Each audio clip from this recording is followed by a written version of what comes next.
All right, sports card community. Are we collectors or accumulators? I don't know. Let's talk about it. DT Sports Car. DT Sports Car.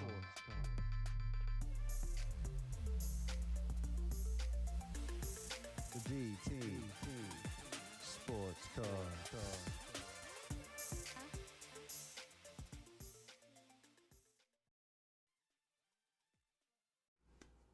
Ladies and gentlemen, boys and girls of the internet, welcome to DT Sports Cards.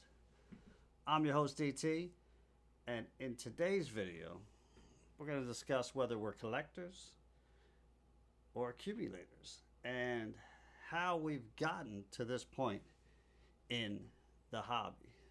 All right? So, before I get into that, if you're new here, please subscribe. You can always use the subscribers. If you like the content, please give it a thumbs up. And if you don't like the content, please give it a thumbs down. It's your choice. All right?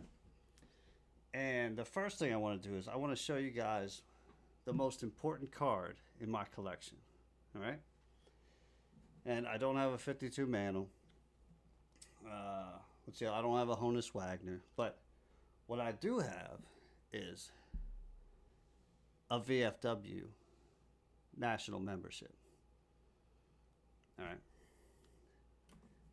Now, why is that the most important card in my collection? All right. This is first of all, I'm not a spokesperson for the Veterans of Foreign Wars, and this is not a paid promotion. But what I will tell you is that organization does a lot of great things for veterans. All right, in all the communities throughout the country.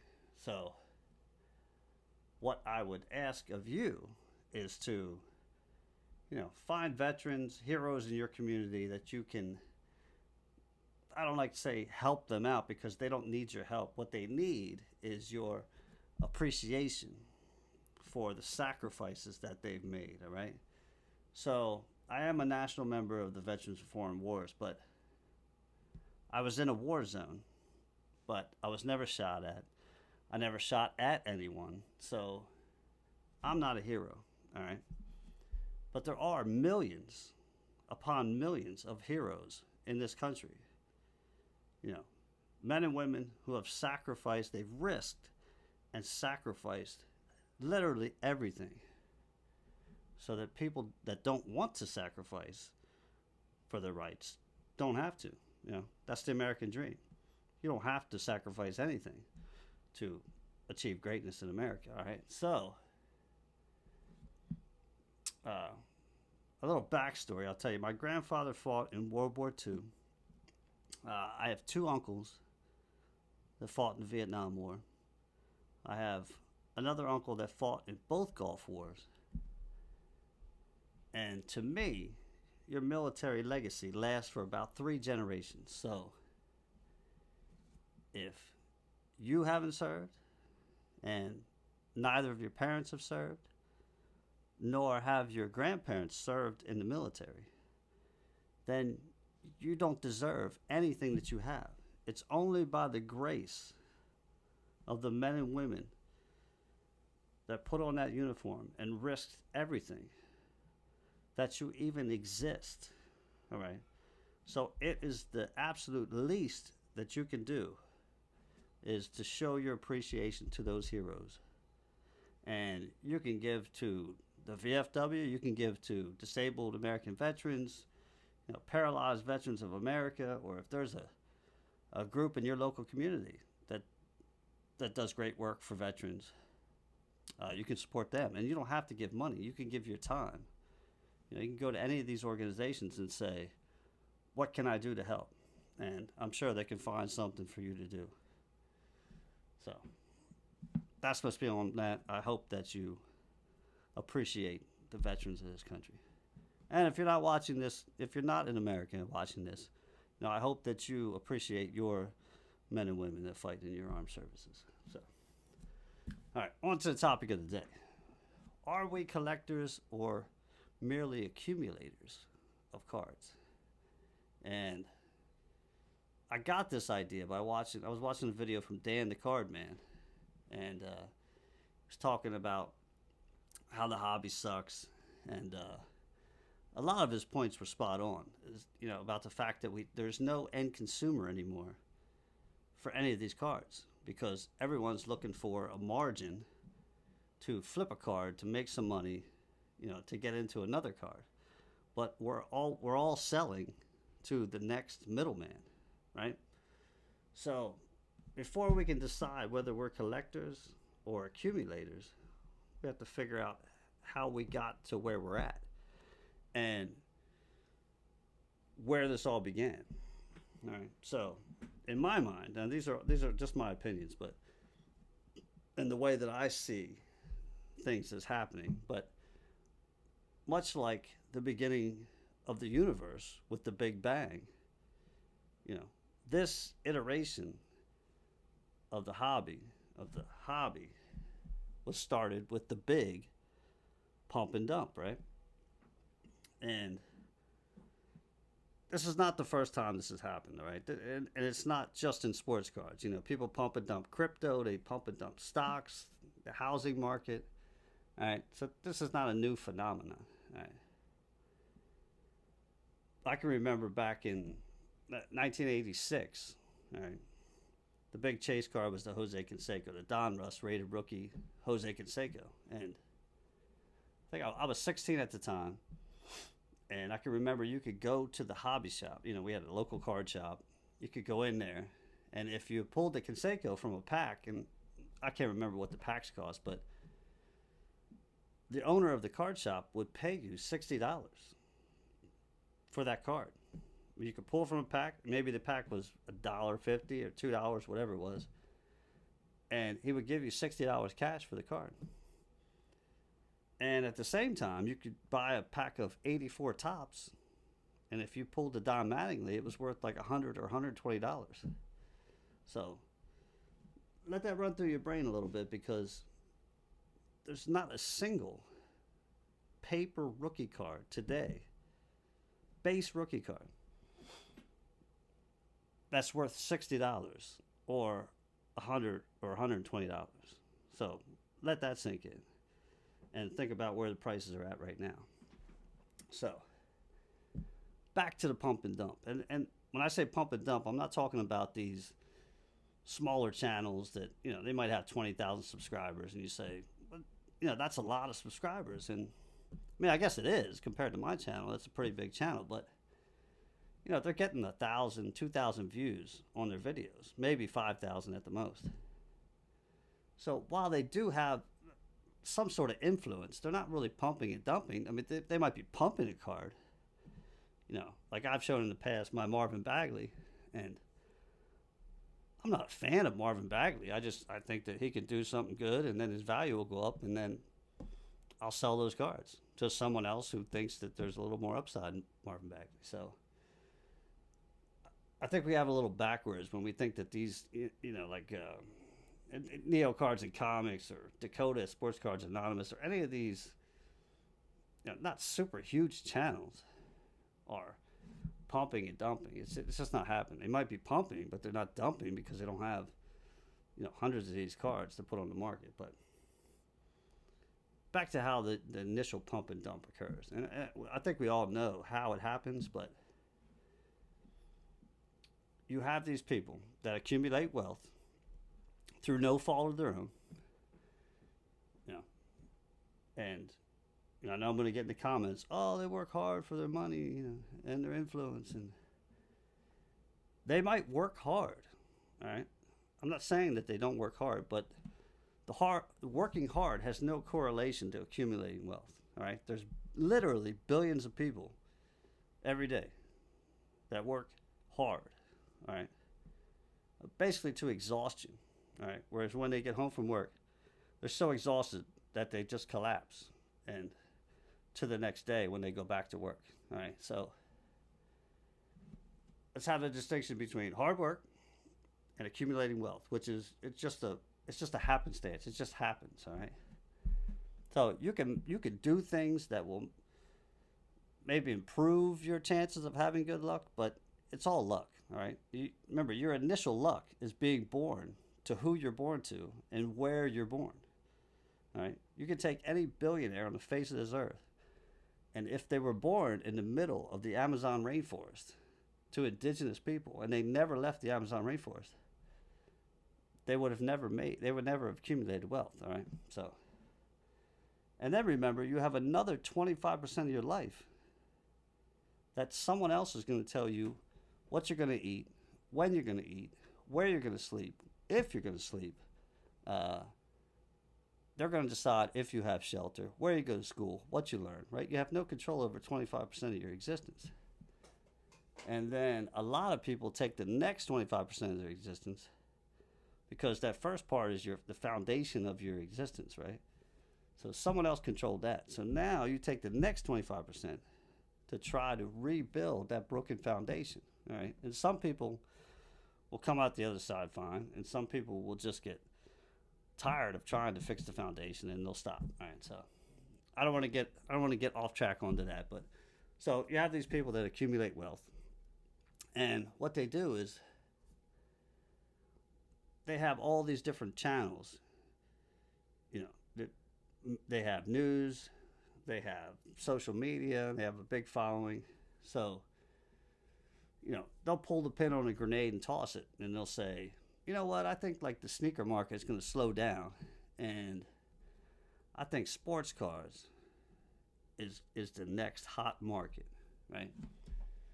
So they say this, and they don't make it happen initially. They're smart enough to know that they can't say it and then make it happen, right? So they go and accumulate different cards, you know, at not overvalued prices right now because the market's not hot yet. They haven't heated it up yet. So they get to accumulate at these lower prices. And then they wait about 6-7 months. And then what they do is they have, you know, a card like a Michael Jordan rookie card goes up for auction. And, you know, maybe 7 months ago it sold for $5,000. Well, now, you know, they get some of their buddies together and they say, look, we're going to invest millions into sports cards. I know you can make money, because they know they can make money because they're going to make it happen. So anyway, so they go in these auctions and they bid it up to some crazy price because they've already bought 100 or 200 of these cards. So if they can get the auction up to like 700,000 and they bought theirs at 8,000, right? Well, then they start unloading theirs at like 300, 400,000. They only have to sell a couple of them, and they can actually keep the rest of them for later on down the road, now that they've created a new higher floor for this card, right? And like I said, this happens in every market, and it's not like it's all bad because it brings up the prices of all cards, right? Because, you know, the hype cycle starts and the FOMO begins. It's only bad after those people get their money and then they get out, right? Because now the market has nowhere to go but down, because once they get out and people realize that these cards aren't actually worth what they're selling for, then the bottom just drops out. And it happens in every market. Like I said, stocks, crypto, it happens everywhere. And it comes back around. Like, we'll see this again, whether it's soon or whether it's in 5 years. We'll see it happen again. The problem lies in this, you know, most people are of average intelligence, right?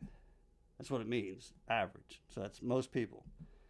And then you have geniuses that are above average intelligence. But you also have people that are below average intelligence, right? And they can't see these things for what they are, right?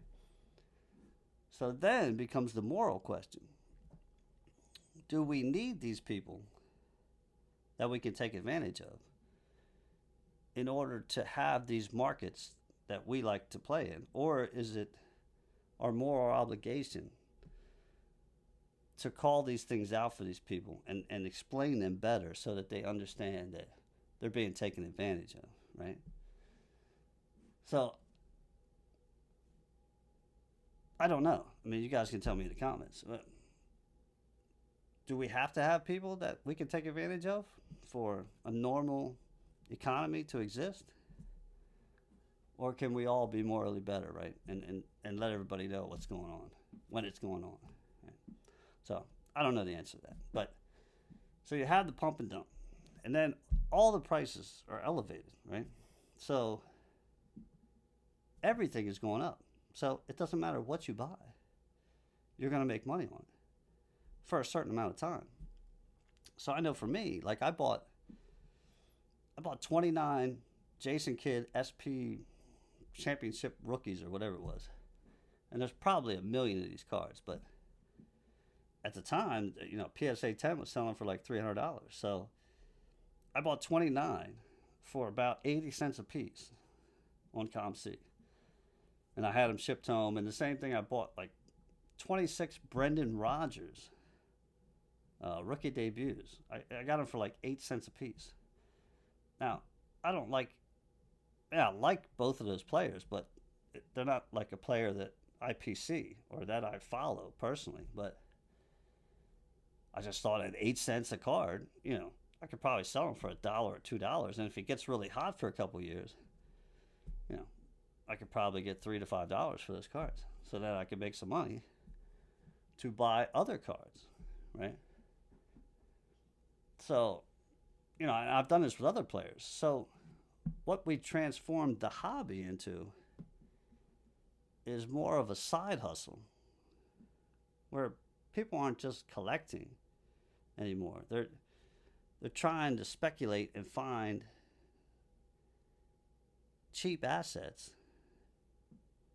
that they believe will go up and then find another sucker, basically, to unload them onto. Because we all know, like I know Brendan Rodgers is not like a top 5 all-time player. He's probably not going to be a Hall of Famer, but I know I have a 2 or 3 year window to try to find someone else that'll want that card at a higher price than what I bought it for. You know, hopefully, if he doesn't get in an accident or something. So I think now that's where we're all at, right? We're not collecting anymore. We're just trying to speculate and find opportunities to make money. And then maybe buy some cards of players that we like, right? But even those, we're hoping that they go up over time. We're not hoping that they lose value, you know, so that our kids would just have this stuff that they have to throw away. You know, we're hoping that they could maybe sell them, you know, or maybe they have a passion for collecting and they keep the cards that we leave them, right? So that's where I think we're at in the hobby now, where we're just sort of accumulating, waiting for the next uptick in the market. So you let me know in the comment section. Do you think that we are now collectors, we are accumulators, or what I believe we are, which is a kind of hybrid that, you know, we do have some cards that are our favorite players, but most of our collection is stuff that we're looking to sell, right? So that we can buy more stuff that we can sell. So we can buy more stuff that we can sell, right? It's just an endless cycle. So that's where I think we're at. And I don't think Dan the Card Man was wrong in most of his takes. So you let me know, all right? So I think that's my spiel for today. So until next time, watch traffic and don't take any wooden nickels. Go. Subscribe, turn the notification bell, hit the big thumbs up, comment down below and like my dad's channel. Sports Car. DT Sports Car.